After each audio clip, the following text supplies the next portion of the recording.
Ravens? Well, first, Colin Kaepernick's opportunities to get a job have always been there. You didn't need Joe Flacco's disc in his back to flare up to say, hey, maybe this 20-some-year-old quarterback who led his team to the Super Bowl should get an opportunity to play. But with that being said, it does seem like a better situation for him because of the Harbaugh connection, and also because of the fact that there is this starting quarterback position, and the backups aren't that appealing right now. But I want to stress that it's important to note that you didn't need Joe Flacco's back to flare up before Colin Kaepernick may have an opportunity. There should have been opportunity for him before that. Yeah, no, I absolutely agree with you in terms of the opportunity. He was one of the better quarterbacks available. I mean, they just dusted off RG3. I agree with you. But does it take the right situation? And is Baltimore the right situation in terms of the city, in terms of the environment, for him to be able to flourish without the extra? Well, it depends on what you define as the extra being. If the extra is the media coming in and saying, hey, is he a distraction? I don't think there's any city in which that question won't happen. I think the real question is whether or not he's going to perform well on the field if he gets that opportunity. Okay. Because if he doesn't perform well, then all the people who had the energy behind him, supporting him, saying he deserves an opportunity, they will now be rendered silenced. But if he performs well, then you go back to the NFL owners and go, why did you guys wait so long to bring this guy back onto the field? All right. I like it. Thank you so much for joining us. I appreciate it, LZ Granderson. Also, thank you for helping me hold my papers. Not a problem. You know, any job, anything that I can do. Anything that needs to be done. All right. Thank you so much. David, back to you.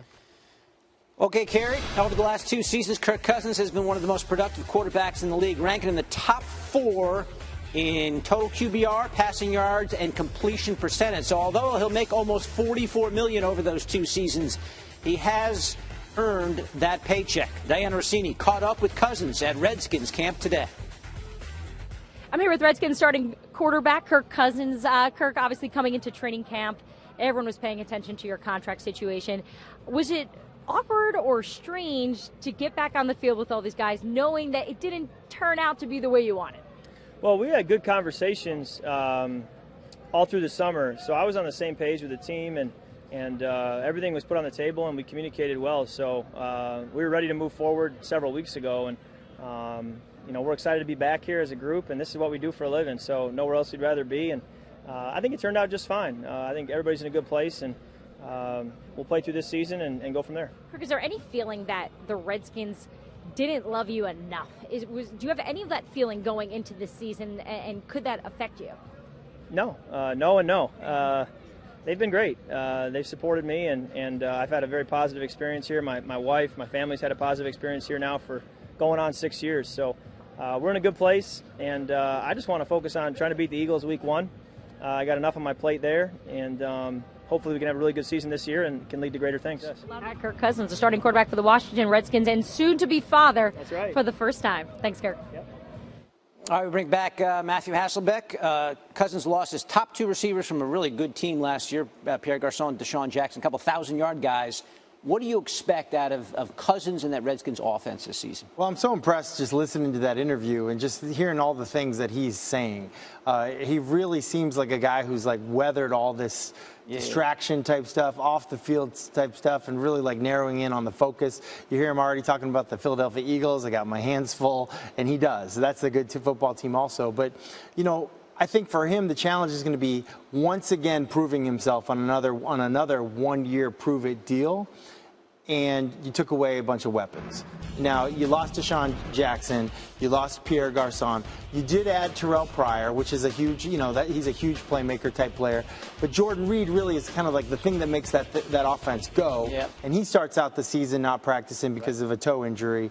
So, you know, I think if I was rooting for Kirk Cousins, I would say, man, the pieces around you have to stay healthy for you guys to have another great season. You heard Diana ask, are you concerned that the Redskins didn't love you enough to give you this long-term deal? Is that a guy who, in your mind, is a top-tier quarterback? Well, I think, you know, when you're a play caller, you want your quarterback to be someone that could implement your system. And there are probably, I counted them up today, there are probably 8 to 10 teams, play callers, that would love to have Kirk Cousins as their quarterback. It only takes one other team to feel that way for your market value to go up. So at the end of this year, he's going to be a free agent, most likely, or have the opportunity to be. And It'll be a bidding war, and I think there'll be people out there that will view Kirk Cousins as a top-tier quarterback. Okay. Really interesting season for Kirk Cousins and the Redskins, and who knows if it's only a one-year thing for him in the nation's capital. We shall see. Matthew Hasselbeck with us today on Coast to Coast. All right, the Panthers opened camp yesterday at Wofford College. Cam Newton coming off shoulder surgery back in March, and he looks fine. Look at him, Carrie. He's dancing. He looks slim and trim. He's got ready to go. He's got the headgear on, and he's happy and dancing. And what's the headgear exactly? You mean that bandana? That headband thing? He's got, he was very fashionable there in camp. By the way, he was dancing to Kendrick Lamar's Humble. I don't know if you're familiar with it. He's one of my faves. The Humble, yes, huh? Humble. Yeah. So, sit down. You don't know that, David? What? Sit down. Sit down. Be Is that humble. one of his tracks? Be humble. Okay. Okay. We've gone one step too far in the hip-hop questions. It only takes one, really. Anyway, our top 5 is because Cam's got a big personality. The top 5 quarterbacks in the NFL ranked as far as personality. I'm going first. I'm going with a backup. Ryan Fitzpatrick in Tampa Bay. He's got a beard, of course. He went to Harvard, so he gets points for that. He spent the offseason teaching a class on how to solve the Rubik's Cube. I kid you not. So he's got some interesting personality quirks. 4, I went with Brady, married to a supermodel. Listen, this is all for what he does on the field. He's always headbutting guys and slapping guys. He did the snow angel. He's a crazy guy on the field. 3 for me, Aaron Rodgers. Great follow on social media. He also dated Olivia Munn. I think that's over. Does the discount double check. There it is. So I got Rodgers at 3. 2, I don't know if you had this guy, Phillip Rivers, who may be the best trash talker in the NFL. He is always going. Remember Christmas Eve, 07, he got into it with Jay Cutler. He likes bolo ties. He's got like 7 kids. So I got Cam. I got Cam at 1 for the celebrations and the dancing and the outfits, and basically he makes videos, right? He does videos in the off season. So he's got the biggest. He's like a Joe Namath type person. Big, outsized big. David, I love this top 5 because it was your idea, generated by you, and I think this is great because it also displays that you have such a big personality. I would put you, if you were a quarterback, you'd be number 1. Okay. You know that. Thank you. You're buttering up the wrong guy, okay? The judge is the one you're buttering up. Eli Manning for me, Eli Manning face. That's really a joke. He really wants you guys to know that he's just having fun and he's paying attention. Number 4 for me is this guy. Take a listen. You like that? You like that? You like that, David? You like that, David? I do like that, actually. All right, coming in at number 3, I'm right there with you.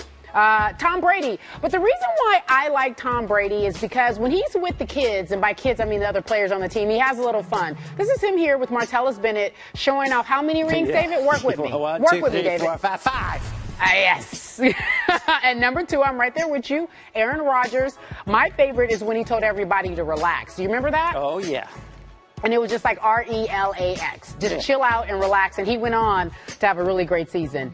And then number 1 for me is Cam Newton as well. All the same reasons, lots of personality, sit down, be humble. Kendrick Lamar, I'm getting it out. I can't even get it out. I sound like you.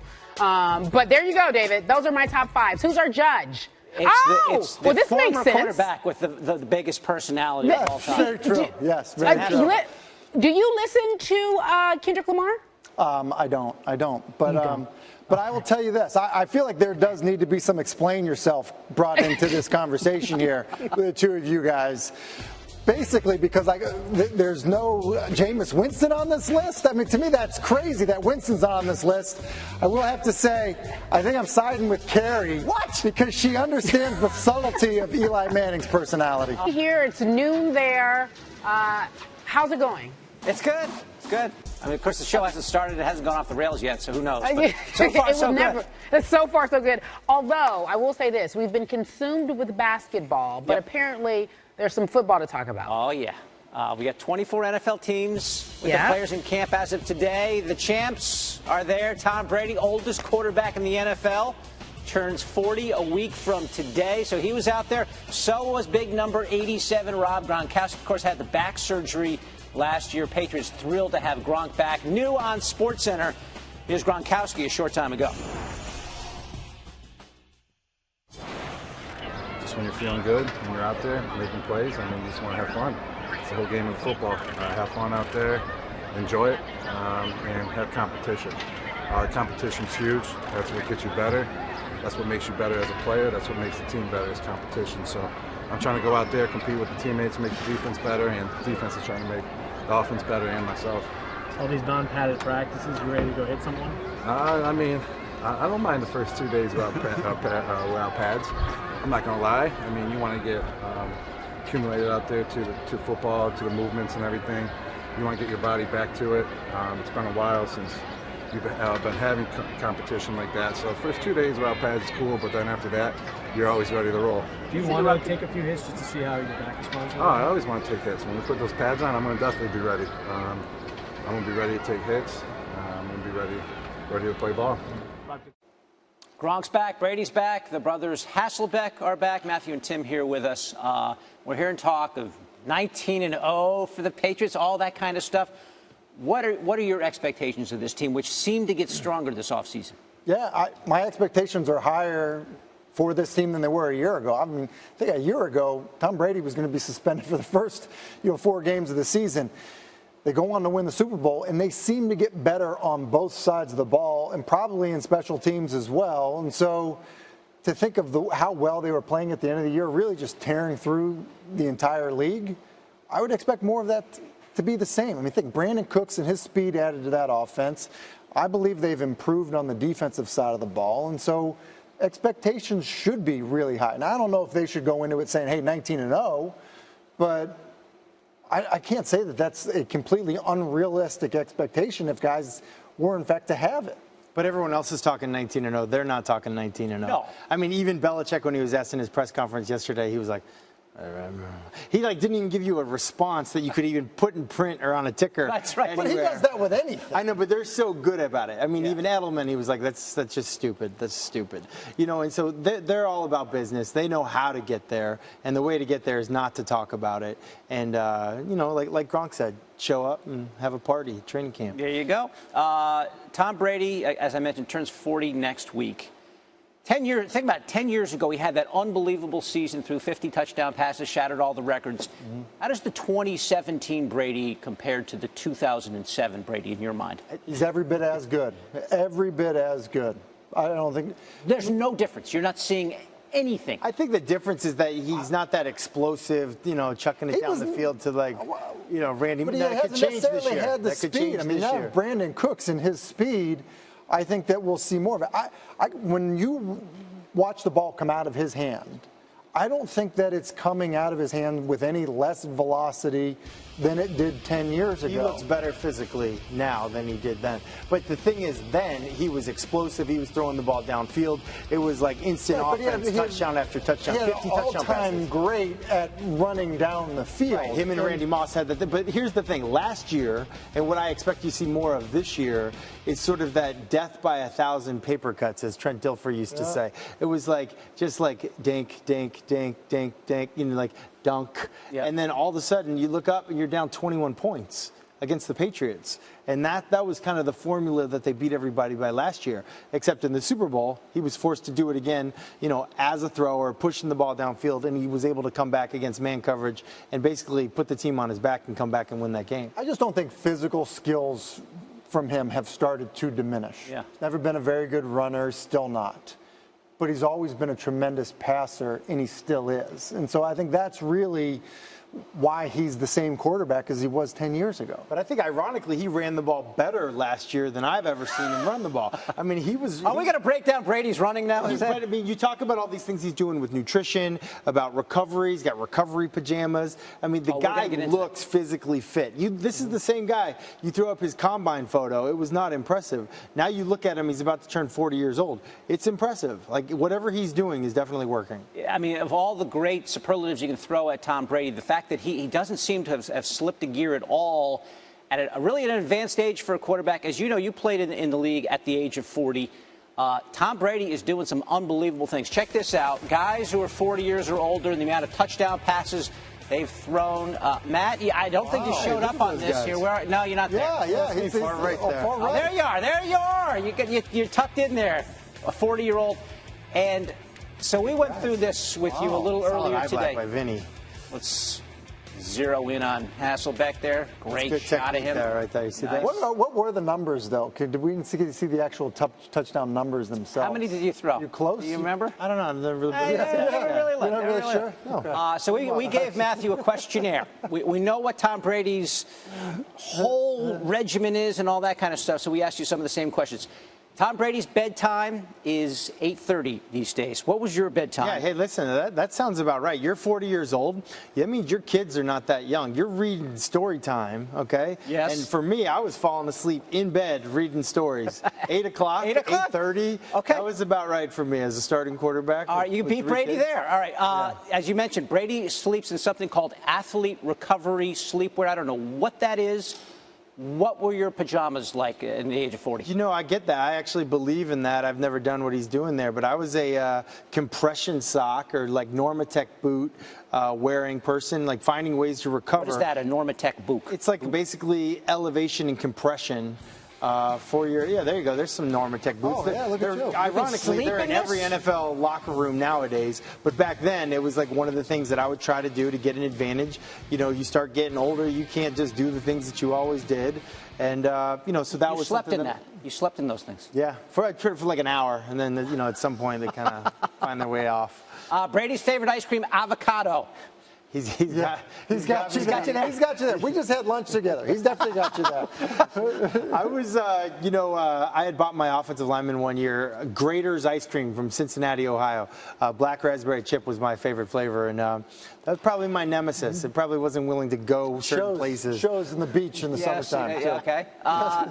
Brady, a vegan, he'll mix in a little chicken during the season, and you're a carnivore? I'm not a vegan. I know that. Not a vegan. Okay. Not even a vegetarian. Not a vegetarian. That means you're a carnivore. All right. Yeah, I mean, if I'm at Fenway, I'm definitely going for like at least 2, sausages with like everything on it. Okay. Secret sauce, whatever. All right. Now we're starting to understand why you're sitting here with us. Yeah, there you go.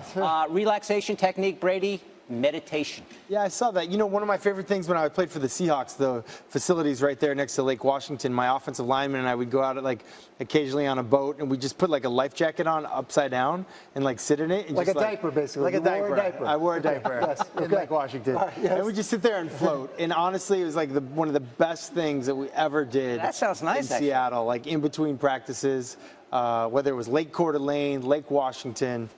Highly recommend it. Oh, what do you think? He might have Brady beat in that category. That sounds pretty dang good. I mean, Lake Washington does sound good. I mean, you don't know. I mean, Brady could do it in the Charles River. Like, you don't know. Yeah, he could dirty water. The Boston Harbor. That's some dirtier water.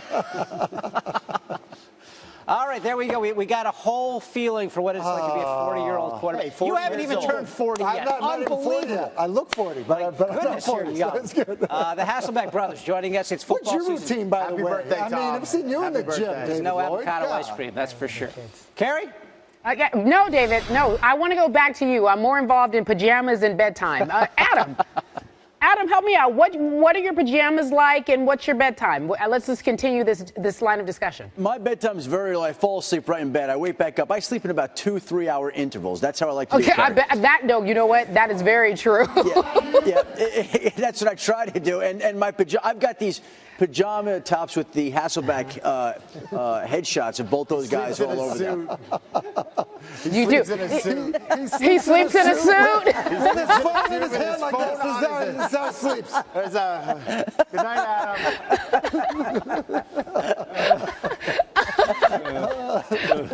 That's accurate. Where's your wife? Can we call her? Because that's probably accurate. No? It is actually been captured on video or in pictures that way. Yes, I have fallen asleep like that sometimes, yes. Well, you got to get the news. All right, so let's get to the news because you do have it. You're our insider, Adam Schefter. Yesterday, you reported that Flacco expected to miss the first week of practice. And from my understanding, the Ravens need to have a contingency plan. What would that be? Well, a short time ago, John Harbaugh told reporters that he wouldn't close the door, wouldn't rule out. Those were his exact words, rule out signing Colin Kaepernick. Now, again, there's a process that they have to go through here before they make any decisions. But clearly, Colin Kaepernick looks like he's going to be in the conversation there, and we'll see what direction the Baltimore Ravens decide to go in. But Colin Kaepernick is a guy that has connections to that organization. He played for Greg Roman in San Francisco. Greg Roman is now on the Baltimore Ravens coaching staff. John Harbaugh, obviously brothers with Jim Harbaugh, who's a fan of Colin Kaepernick. Joe Flacco is going to miss the first week of camp. Ryan Mallett steps in as the starter for right now. Dustin Vaughn is the only other quarterback on the roster. As it were, if there were no injury to Joe Flacco, they might need another arm. Flacco's injury for the week makes it even more so. So it looks like at least they'll discuss options, and it looks like Colin Kaepernick will be one of them.